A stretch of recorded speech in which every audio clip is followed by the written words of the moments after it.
Bom dia, pessoal. Eu sou Roberto, bem-vindo ao canal mais uma vez aqui do Evangelho Vive. Faz tempo que a gente não se fala, a gente está ausente aí dos vídeos. Mas enfim, às vezes a gente ouve algumas coisas e a partir do momento que algumas coisas vão mexendo com o conhecimento, entendimento, discernimento do entendimento da palavra, a gente vem aqui e expõe para vocês um outro pensamento, né? Um outro entendimento, diferentemente daquilo que já está batido aí, que todo mundo já conhece. Enfim, eu gostaria que vocês assistissem até o final, um assunto muito interessante. E, e mais uma vez, me desculpe a ausência por longo tempo, mas a gente está tentando retomar esse hábito novamente de postar para vocês assuntos relevantes à escritura bíblica. Muito bem. Eu tive ouvindo um vídeo do pastor Cláudio Morandi, pastor muito abençoado. Ele sempre posta para mim via WhatsApp alguns vídeos e pregações. E o tema dessa pregação dele era: e quando ele vier, convencerá o mundo do pecado, da justiça e do juízo. Se você não tem recordação disso, eu vou ler aqui o texto para você, tá? Falar em João 16, que diz assim: Todavia digo-vos a verdade, que vos convém que eu vá, porque se eu não for, o Consolador não virá a vós. Mas quando eu for, vou-lo enviarei. E quando ele vier, convencerá o mundo do pecado, da justiça e do juízo. Do pecado, porque não creem em mim. Da justiça, porque vou para o meu Pai e não me verei mais. E do juízo, porque já o príncipe deste mundo está julgado. Muito bem. Este assunto, na verdade, ele vai repercutir sobre várias doutrinas, ele tem um viés, vamos dizer assim, doutrinário muito amplo. Muita coisa pode ser dita aqui nesses poucos versículos que eu li para vocês aqui. Mas o que eu quero me ater é a questão dessa manifestação do Espírito Santo de Deus, que Jesus aqui ele está falando em termos proféticos, porque ele está predizendo alguma coisa, e o que ele está predizendo é o seguinte: quando ele vier, no sentido de que a manifestação do Espírito Santo ainda não havia sido realizada. Quando ele vier, tempo verbal futuro.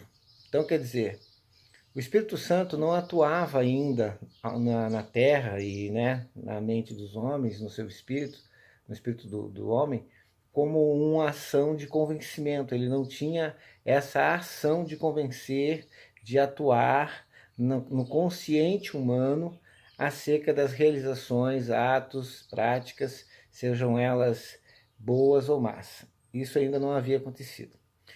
O que acontecia antes da manifestação do Espírito era o homem ser levado a uma análise do que ele estava praticando através, muitas vezes, de terceiros. Terceiros é que vinham, outras pessoas vinham e falavam com a gente, né, o protagonista daquela situação, acerca do que ele havia feito, do que ele havia cometido. E isso que nós tínhamos no Antigo Testamento, uma lei dizendo tudo que não se devia fazer, tudo que não se podia praticar. Na verdade, como o ser humano ainda não tinha uma condição perfeita, de amor perfeito, de tratar, né, o seu próximo como gostaria de ser tratado, então ele tinha que ter regra, uma lei, no caso aqui nós conhecemos os 10 mandamentos, como uma forma de orientação a eles sobre princípios básicos de sobrevivência em sociedade, de como uma sociedade poderia sobreviver, não ser dizimada, consumida pelo abandono da prática vamos dizer assim, de respeito, como é que ela poderia se preservar por regras que pudessem orientar esses participantes dessa sociedade para que eles não se destruíssem uns aos outros. Então o decálogo, na verdade, os 10 mandamentos, eles simplesmente mantêm uma sociedade dizendo o que pode e o que não pode ser feito. Não é diferente de hoje, né? Você tem aí o Código Civil e o Código Penal. Lá, se você for ler o Código Penal, você vai ver tudo que não pode fazer. É mais ou menos isso. Se você for ler o Código Civil, é tudo que você pode e o que você não pode fazer. Mas olha quanta coisa temos hoje, como evoluiu a questão do respeito, do direito, do que se deve e não deve ser praticado. Mas enfim, o que eu quero dizer é isso. Mesmo com o decálogo, mesmo com a lei, o homem ele não tinha convencimento de erro. O que é convencimento de erro? É aquela consciência interna de que o que ele havia praticado era algo que tinha que ser julgado, e se fosse para uma, se fosse uma prática do mal, tinha que ter uma condenação, tinha que ter uma punição. Ele não fazia isso, e Paulo diz isso em Romanos 2, né? Ele diz assim, se você quiser lembrar o que ele fala em Romanos 2, ele diz assim: portanto, é indesculpável, homem, quando você julga quem quer que seja, porque te condenas a ti mesmo naquilo em que julgas a outro, pois tu que julgas fazes o mesmo. Então, o que Paulo está dizendo? Que nosso julgamento acerca de terceiros, ele sempre é um julgamento, vamos dizer assim, com o nosso olhar acerca do que o outro fez. Mas se nós formos olhar para nós mesmos, como Paulo diz na sequência, ele diz assim que se fôssemos julgados por nós mesmos, ninguém seria julgado. Por quê? Porque se você sabe que você fez alguma coisa errada, você não se autopune. Você não tem essa autoconsciência, essa consciência pessoal de se condenar e de se punir a si próprio. Você não tem, né? Ninguém quer fazer mal a si mesmo, certo? Então essa é a questão do Antigo Testamento. Que o Espírito Santo, ele ainda não havia sido manifestado, então, portanto, sempre tinha que ter alguém que chegasse a essa pessoa que cometeu algum tipo de delito e falasse com ela acerca do que ela tinha realizado, para que ela não tivesse uma consciência. E o pastor Cláudio Morandi, ele foi muito feliz no exemplo que ele trouxe na ministração sobre Davi, quando Davi leva Betseba para dentro do palácio, né? E ela era casada, uma mulher casada, e ele ali comete um adultério com ela, certo? E posteriormente, depois, na sequência da história, você vai ver que ele também, vendo que ela havia engravidado dessa relação, ele tenta então torná-la viúva, mandando o marido dela, que era um oficial do exército, para uma linha de frente onde ele iria ser morto, porque ele não poderia enfrentar a quantidade de inimigos que ele tinha e ser vitorioso de forma alguma. Ele não iria prevalecer, ele iria ser derrotado e, consequentemente, ele iria ser morto naquela incursão, naquela guerra. Enfim, quando o profeta, veja bem, quando o profeta vem a Davi, o profeta não vem a Davi a avaliar o que Davi fez. O profeta vem a Davi e coloca para Davi uma história. Ele diz a Davi que um certo homem rico, que tinha muitas ovelhas, tinha como vizinho um homem pobre, que tinha apenas uma ovelhinha, e que esse homem rico, devido ao poder, devido à condição dele, ele foi lá e tomou desse homem pobre a única ovelhinha que ele tinha, sendo que esse homem rico tinha muitas, e que isso, como Davi encarava essa situação. E Davi fez um julgamento. Davi falou assim: olha, se esse homem rico fez isso com esse homem pobre, ele tem que morrer. Ele tem que morrer. Então, presta atenção. Então, no Antigo Testamento, você percebe que a conclusão, a consciência acerca da atitude de terceiros, a gente é pronto para fazer. E aí o que aconteceu? Natan, o profeta, fala para Davi: Davi, analise que o que você está dizendo é exatamente o que você fez. Você tem várias mulheres aqui no teu palácio. E o teu oficial do exército tinha apenas uma esposa. Você tomou a esposa desse homem. Você colocou esse homem em risco e esse homem morreu. Então, o julgamento que você fez acerca do que eu acabei de te contar tem que prevalecer para você também. Vocês estão me entendendo? Então preste atenção. O homem no Antigo Testamento ele não era convencido de pecado, não era intuitivo, não era em sua consciência, como se houvesse uma espiritualidade que o tocasse para que ele fosse convencido de pecado.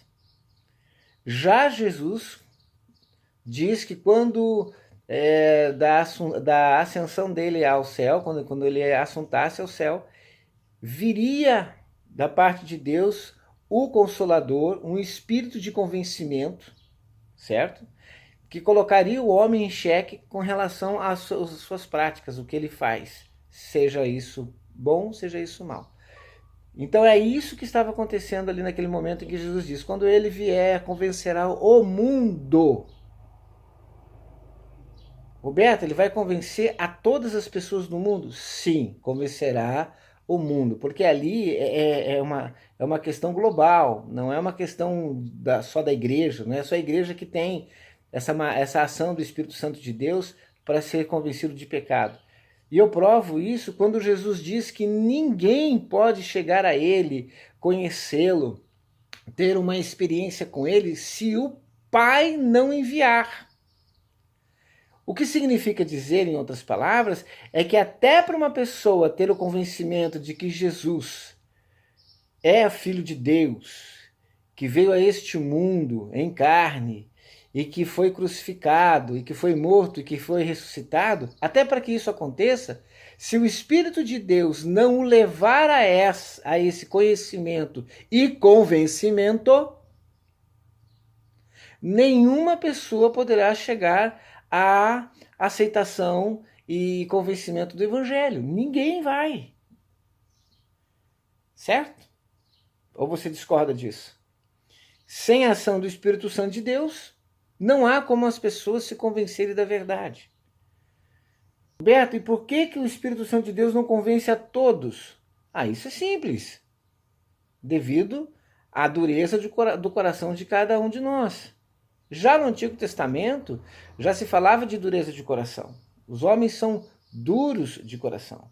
Os seus ouvidos estão tapados, seus olhos estão cegados, para que eles não ouçam, para que eles não sejam iluminados pelo Evangelho. Agora, são muitas outras questões. Paulo diz, por exemplo, que o Deus desse século cegou o entendimento dos homens para que o Evangelho não se resplandeça, para que eles não sejam iluminados pelo Evangelho. É óbvio, né, gente? Vamos colocar aqui numa atividade capitalista, no mundo capitalista, onde as pessoas veem o dinheiro como solução para tudo. Quem vai precisar de Deus? Quem vai precisar de Jesus? A verdade é que o homem só chega a um momento de questionamento acerca da eternidade e da morte quando ele está próximo dela. Quando o homem se aproxima da morte, então ele tem uma consciência de que o que vai vir, o que vai acontecer, o que será de mim, para onde eu vou, acaba tudo. Então alguns questionamentos começam a ser feitos quando ele está diante da morte.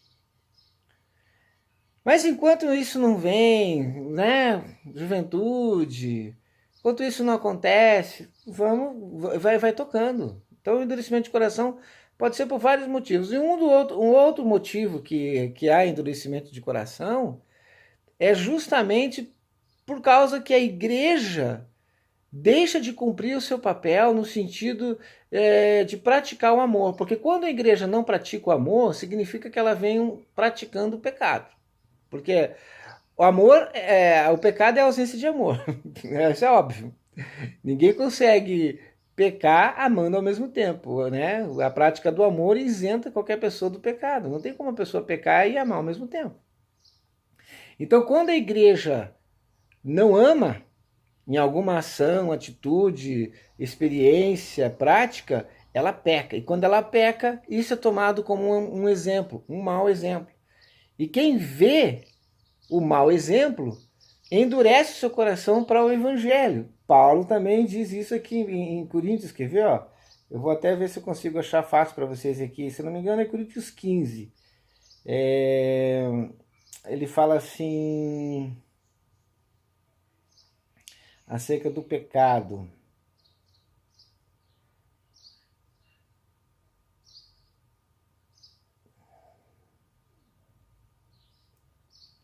Deixa eu ver se eu acho fácil aqui. Derradeiro.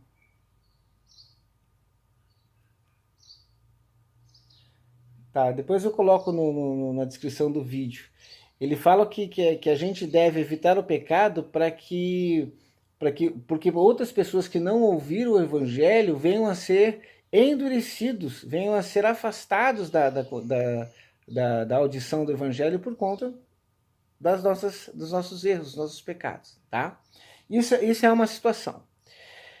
Muito bem, então ele convencerá. De fato, o Espírito Santo de Deus ainda está nessa ação de convencimento. É ele quem convence, é ele quem leva as pessoas à consciência do que pratica, dos atos que ocorrem. Porém, é mais forte o convencimento quando essas pessoas estão diante da morte. E é aqui que eu quero me ater. Muitas pessoas dizem assim: Roberto, eu estava lá com uma pessoa no hospital, pessoa que foi errada a vida inteira, praticou muita coisa errada, viveu uma vida dissoluta, terrível, mas eu cheguei lá e eu falei de Jesus para ela, eu disse que Jesus é maravilhoso, que Deus é amor, que Deus perdoa, e que se naquele momento agora, se ela tivesse em dúvida acerca da sua vida, acerca da sua eternidade, que ela então confessasse os seus pecados, né? E declarasse Jesus como o Senhor da sua vida. E ela o fez. E eu tenho certeza que essa pessoa que depois veio a falecer foi salva. Eu disse, mas a Escritura não diz isso.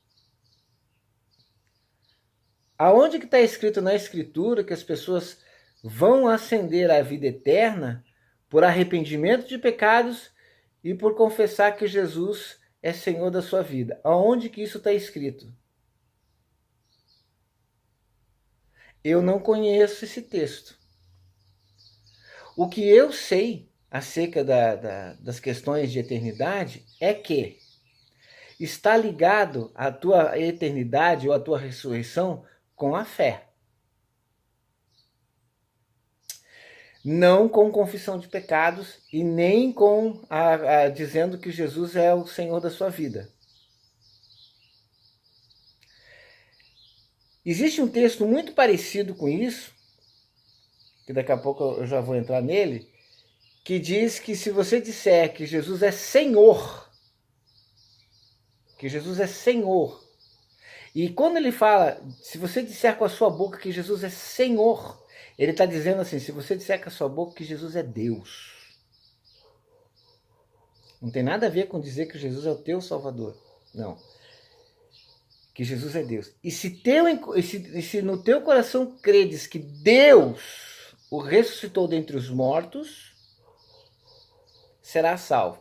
Este texto, que mais se aproxima do que as pessoas comumente pregam nas questões de evangelização, é o que mais se aproxima do que elas vêm dizendo. Porém, muito distante ainda do que a verdade bíblica diz acerca da vida eterna.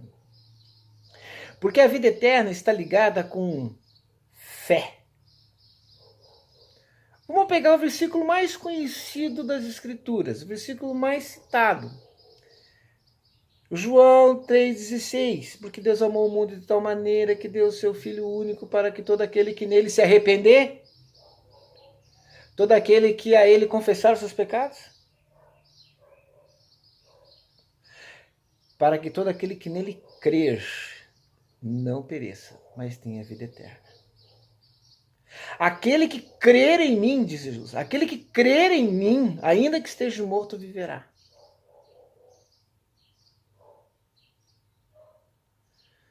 Então preste atenção.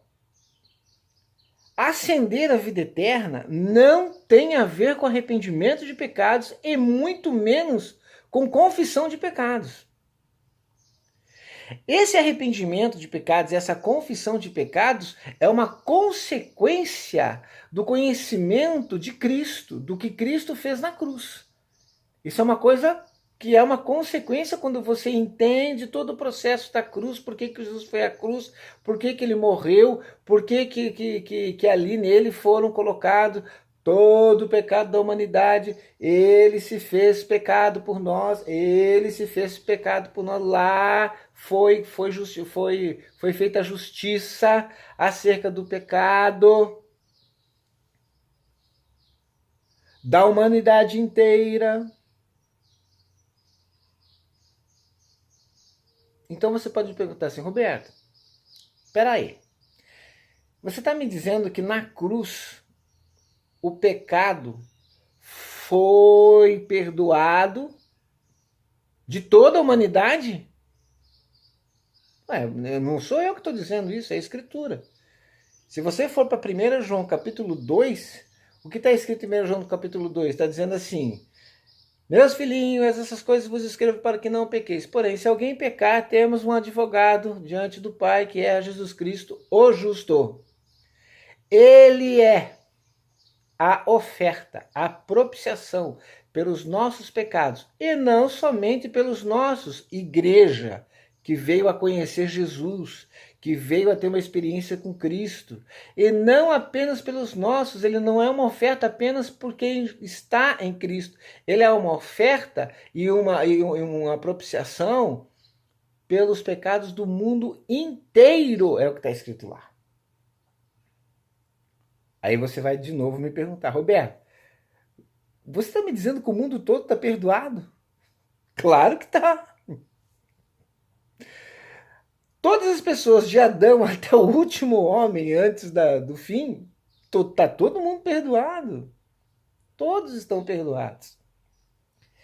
O que a igreja muito comumente confunde é que o perdão, porque Deus perdoou a todos perdoados vão ascender à vida eterna. Mas não é isso que a Bíblia, que é a conclusão da questão do pecado. Estar perdoado não significa estar justificado. Você pode perdoar muitas pessoas e não querer andar com elas. Né? Irmão, eu te perdoo. Eu sei que você errou e eu vim aqui te dizer que eu te perdoo. Mas não fica chateado comigo se eu não quiser mais andar ao teu lado, não quiser mais te acompanhar. É? Você perdoa as pessoas e quando a coisa foi muito grave, o perdão não te obriga a manter com ela uma relação, não te obriga, muito pelo contrário. Se você vê que aquela pessoa tem dificuldade na manutenção da amizade, da confiança, do respeito, você perdoa ela e corta ela, pronto, acabou. Ai, mas na igreja nós temos que ter comunhão, uns com os outros. Sim, a comunhão é feita por causa de Cristo. Sim, a comunhão é feita por causa do sangue. Sim, a comunhão é feita porque nós somos um com Cristo, nós somos um corpo. Nesse sentido, nós sempre estaremos juntos. Nesse sentido, nós sempre seremos uma unidade. Mas isso não quer dizer que eu tenho que frequentar a sua casa, que eu tenho que sentar na tua mesa, que eu tenho que comer com você. Eu não sou obrigado a isso, não. Quando você, ou no caso aqui, né, estou citando um exemplo. Quando essa pessoa, faz muito mal a você, ela acaba com a tua vida, ela te arrebenta o tempo todo. Você vive chorando, vive se destroçando por causa dessa pessoa. Essa pessoa vive acabando com você. Por que você vai se manter do lado? Calma aí. Não é assim. Amém. Somos irmãos para o Senhor, né? Tal, você lá e eu cá. Ponto. Quem sabe se essa pessoa crescer no amor, no evangelho, um dia ela possa, né, vir a se tornar uma pessoa íntima, né, na sua relação, mas enquanto isso não ocorre, enquanto ela não cresce, não tem distância. Com Deus é a mesma coisa. A humanidade inteira está perdoada. Mas quem vai para a eternidade, para quem vai estar com o Pai na eternidade, são os justificados. Aqueles, segundo Romanos, no capítulo 5, diz, né? Vamos aqui para Romanos capítulo 5. Tendo sido, pois, justificados pela fé, temos paz para com Deus por nosso Senhor Jesus Cristo. Tendo sido, pois, justificados pela fé. Citando Efésios, pela graça sois salvos, pela graça sois salvos, pelo que Cristo fez na cruz, né? Aquele sacrifício. Por causa daquele sacrifício, você é salvo, caso você creia nisso. Caso você venha acreditar nisso, a ter fé. Pela graça sois salvos mediante a fé. Aí eu pergunto para você, eu quero te questionar. Você me diz que ao visitar um moribundo, uma pessoa que está à beira da morte, e você falar de Jesus para ela vai estar confessando o pecado e dizendo que Jesus é o salvador da vida dela, por fé ou por barganha? Porque quando você vai lá, dificilmente alguém vai lá e diz assim, olha, para você ter a tua vida eterna com Deus, você tem que aceitar Jesus e você tem que confessar os seus pecados. Caso ao contrário, você vai para o inferno. Se você não fizer isso, você vai para o inferno.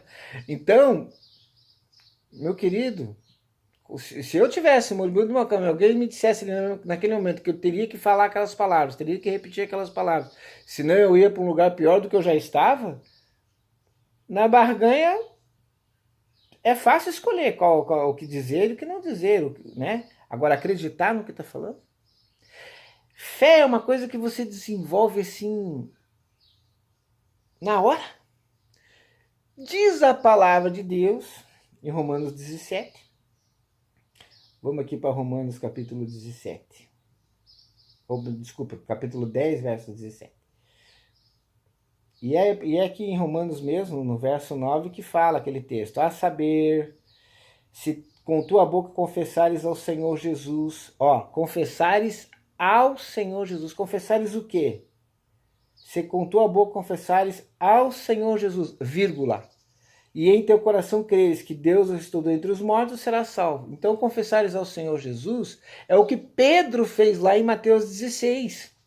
O que Pedro disse em Mateus 16? Pedro falou assim, verdadeiramente tu és o Cristo, Messias, o que havia de vir, vírgula, o Filho do Deus vivo. Essa foi a confissão de Pedro. Pedro faz uma confissão colocando Jesus na posição de divindade. Tu és Deus, porque tu és filho de Deus. Isso é se com tua boca confessares ao Senhor Jesus. Para uma pessoa dizer que Jesus é Deus, primeira coisa, ela vai ter que colocar Jesus em pé de igualdade, lado a lado com o divino. E foi exatamente esta declaração de Cristo, quando interrogado lá pelos sacerdotes, que os sacerdotes dizendo, tu dizes que és Deus, blasfêmia, pode matar, pode crucificar, esse homem fala blasfêmia. Pedro também negou Jesus por conta disso. Porque quando Pedro viu a situação que resultou para Jesus naquele interrogatório, e ele estava lá ouvindo, e eu falei assim, eu também disse que ele era Deus. Se eles souberem que eu disse isso, eles vão me matar também. Aí Pedro nega Cristo. Nega Cristo. Nega Cristo. Negou o quê? O que ele havia dito lá atrás. Tu és o Messias, tu és o Cristo, Filho do Deus vivo. E foi isso que ele negou lá atrás. Vocês estão me entendendo? E em teu coração creres que Deus o ressuscitou dentre os mortos, crer, fé para ressurreição, fé para ressuscitar. Se aquele que crer em mim, ainda que esteja morto, ressuscitará, eu o ressuscitarei no último dia. Aí eu te pergunto, voltando à questão que eu entrei aqui, você acha que uma pessoa desenvolve fé de uma hora para outra? Aqui no verso 17 diz assim: de sorte que a fé vem, se estabelece, ocorre pelo ouvir. E o ouvir pela palavra de Deus. Então a fé, ela é desenvolvida. A nossa salvação, ela tem que se desenvolver. A nossa salvação, ela precisa ser desenvolvida. Como assim, Roberto, eu tenho que desenvolver a minha salvação? Óbvio! Se a ascensão à eternidade depende de fé, e fé é uma coisa que você não estabelece num piscar de olhos, é óbvio que a tua salvação é um processo de desenvolvimento, porque ela é a partir da tua evolução de fé. Quantas pessoas começaram a evoluir a fé e desistiram dela por causa de perseguição, por causa de ameaça, por causa de escândalo, de decepções? Quantas pessoas no contexto daqueles que foram alcançados de alguma forma pelo convencimento do Espírito acerca da verdade, no seu caminho de evolução, de conhecimento de fé e de desenvolvimento de fé, retrocederam? Por que Paulo fala? Combati o bom combate. E ele diz assim: guardei a fé. Guardei a fé. Por que Paulo precisava guardar a fé? Óbvio, porque justificados pela fé, tem espaço para com Deus. Pela graça sois salvos mediante a fé. Então, o que faz ascender as pessoas à eternidade faz eles ressuscitarem. No último dia é a fé, e não confissões de pecados e arrependimentos barganhados por causa de um inferno que pode alcançá-los caso eles não façam tal confissão.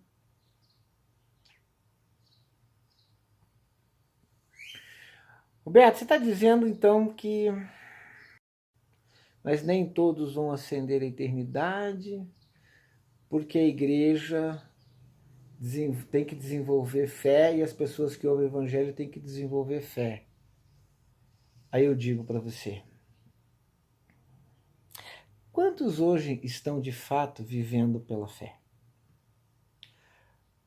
Hoje, se a morte te alcançar e você entrar em desespero, se ouvir falar acerca da morte te trouxer no teu coração algum tipo de desespero, eu vou te dizer, é melhor você questionar a sua fé.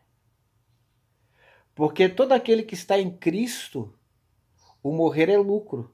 Paulo diz que ele prefere muito mais estar com Cristo do que estar aqui. No caso, na época, né, quando ele declarou isso. Ou seja, aquele que tem fé acerca da sua ressurreição depois da morte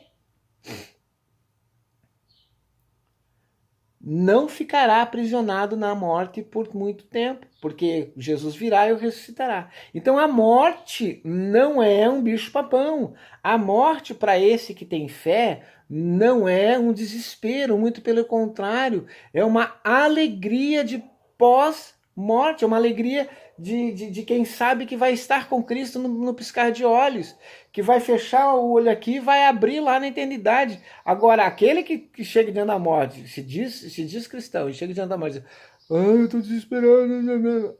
Filho, tua fé não está tão desenvolvida assim. Sinto muito. Uma outra situação esse texto, convencerá o mundo do pecado, da justiça e do juízo, que eu queria falar para vocês, eu vou deixar para um segundo bloco, porque para não ficar muito extenso, tá? Mas eu já vou adiantar para vocês o que é. Convencerá o mundo do pecado. O que eu vou dizer no próximo bloco é que o que está em julgamento não é o homem. Deus não está julgando o homem. Essa questão do salário do pecado é a morte, como que se a morte fosse uma condenação para os homens, como se Deus estivesse condenando os homens à morte, não é verdadeira. E eu vou explicar isso para vocês com os textos, mostrando para vocês que o tempo todo o que está em julgamento é o pecado. E por que o homem sofre com relação à questão com relação à condenação, porque ele está inserido no conjunto da obra, né? E como fazer, então, para se ver livre disso? E qual é a oportunidade que o Evangelho dá às pessoas para que elas não sejam condenadas juntamente com seus pecados, né? Muito obrigado por vocês terem me ouvido até aqui. Eu espero que vocês não fiquem calados, façam questionamentos aí embaixo nos comentários, e eu ficarei muito feliz da participação de vocês. Muito obrigado, um abraço, fique com Deus e até o próximo vídeo, se Deus quiser.